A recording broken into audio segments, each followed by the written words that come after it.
आज हम लोग देखेंगे part two of Indian constitution के बारे में। Part two of Indian constitution हमें बताता है सिटीजनशिप के बारे में। ये आर्टिकल 5 to 11 है।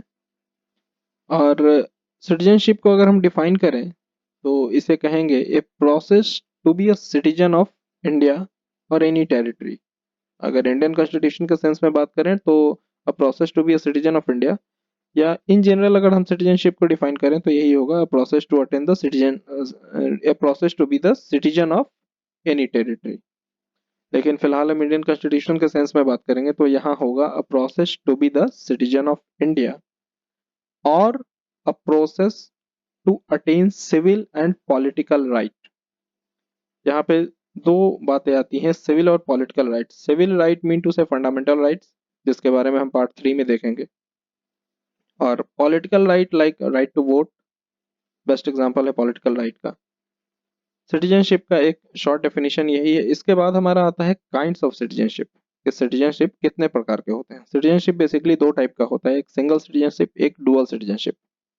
सबसे पहले ये जान लीजिए कि भारत के अंदर सिंगल सिटीजनशिप चलता है, यहाँ डुअल सिटीजनशिप नहीं होता है। लेकिन सिंगल और डुअल सिटीजनशिप क्या होता है वो हम अभी बताएंगे।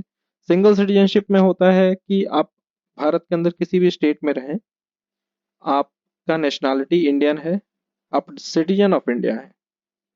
लेकिन डुअल सिटीजनशिप जो कि इंडिया में नहीं पाया जाता, वो यूएसए में, उसका बेस्ट एग्जांपल यूएसए है। यूएसए में अगर कोई इंसान है तो वो सिटीजन ऑफ अमेरिका भी होता है और citizen of states, that is अगर एक एग्जांपल है लाइक न्यूयॉर्क में अगर कोई रह रहा है तो वो सिटीजन ऑफ न्यूयॉर्क भी होगा। अगर कोई कैलिफोर्निया में रह रहा है तो सिटीजन ऑफ कैलिफोर्निया भी होगा। ये चीजें यूएसए में पाई जाती हैं, डुअल सिटीजनशिप। और भी अदर कंट्रीज में है लेकिन एक पॉपुलर एग्जांपल यूएसए है।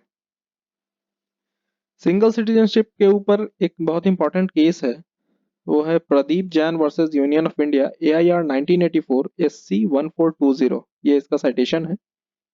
इस केस में ये हेल्ड किया गया था कि आर्टिकल 5 जो है वो सिर्फ वन डोमिसाइल रिकॉग्नाइज करता है, that is domicile of territory of India.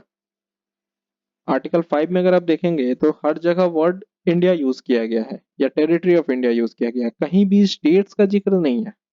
Citizenship के बारे में आर्टिकल 5 बताता है, आर्टिकल 5 में कहीं भी स्टेट्स का जिक्र नहीं है। इट मीन्स कि इंडिया के अंदर जितने भी सिटीजन होंगे वो सिटीजन ऑफ इंडिया होंगे और उनके पास सिटीजनशिप ऑफ इंडिया होगा।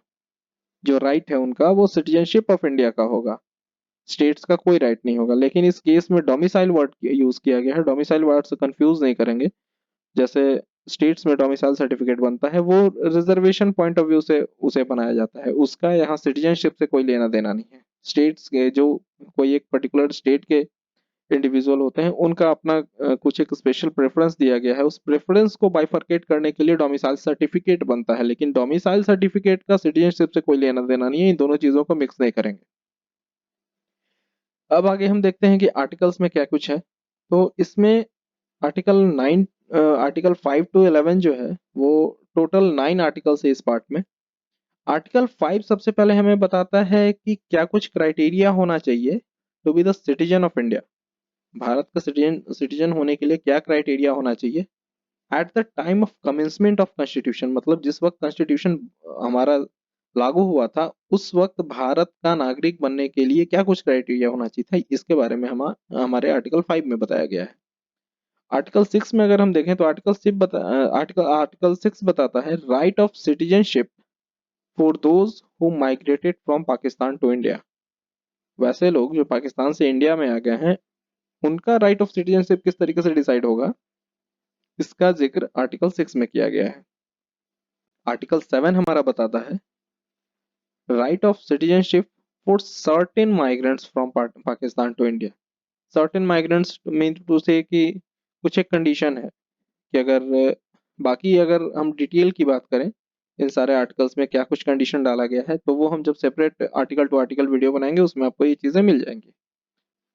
और अगला है हमारा आर्टिकल 8। आर्टिकल 8 कहता है right of citizenship for Indian origin residing outside India, like NRI, best example NRI है हमारे, नॉन रेजिडेंट इंडियन। वो आर्टिकल 8 से ही गवर्न होते हैं। वो उन्हीं उनका है ही, उन्हीं से रिलेटेड जो कुछ भी रूल्स हैं वो हमारे आर्टिकल 8 में लिखा गया है।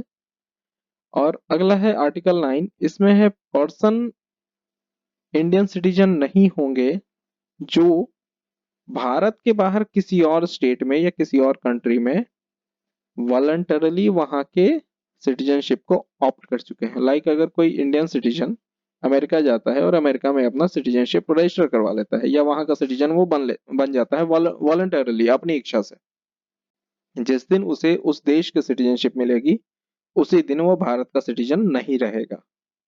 ये चीज हमारा आर्टिकल 9 बतलाता है। आर्टिकल 10 में है provision for continuation of citizenship. Continuation of citizenship का मतलब होता है फॉर एग्जांपल एक पर्टिकुलर डेट को आप भारत का सिटीजन बन गए, लेकिन अब आप कब तक वो सिटीजन रहिएगा, वो सिटीजनशिप किस तरीके से कंटिन्यू करेगा आपका और कब तक कंटिन्यू करेगा, इस चीज के बारे में आर्टिकल 10 में बताया गया है। आर्टिकल 11 बताता है कि पार्लियामेंट के पास पावर होगा to regulate the provisions of citizenship. Citizenship के रूल्स एंड रेगुलेशंस को रेगुलेट करने का पावर पार्लियामेंट में होगा, ये हमारा आर्टिकल 11 बताता है। अब एक सवाल आता है कि वैसे लोगों का क्या जो पर्सन नहीं है, मतलब वैसे लोगों के सिटीजनशिप कैसे डिसाइड होगी जो कि पर्सन नहीं है। एक सिंपल लाइन में अगर हम कहें कि what about the citizenship of persons other than human being. अब एक सवाल आता है पर्सन है लेकिन ह्यूमन बीइंग नहीं है तो ये कैसा पर्सन है। तो ये सब कुछ एक चीजें हैं जो सिर्फ लॉ में ही पॉसिबल है। एक्चुअल बोलचाल की भाषा में अगर कहें कि भाई तुम इंसान हो लेकिन सजीव नहीं हो, तो सुनने में थोड़ा अटपटा लगेगा कि ये कैसा इंसान है जो कि सजीव नहीं है। तो फिर कहेगा लगता है शायद हो सकता है कि मृत्यु हो गई होगी उसकी। लेकिन कानून में ऐसा नहीं होता है कि मृत्यु हो गई उसकी। जिंदा रहते हुए भी, चलते हुए भी ऐसे इंसान होते हैं कानून के नजर में जो कि सजीव नहीं होते हैं। बेस्ट एग्जांपल अगर हम उसका कहें तो वो होगा हमारा कंपनी। जो एक इनकॉर्पोरेटेड कंपनी होता है वो एक इंडिविजुअल का दर्जा उसे मिलता है, लेकिन वो इंसान नहीं होता है। अब इस सिटीजनशिप का इंसान से और कंपनी से क्या लेना देना है, या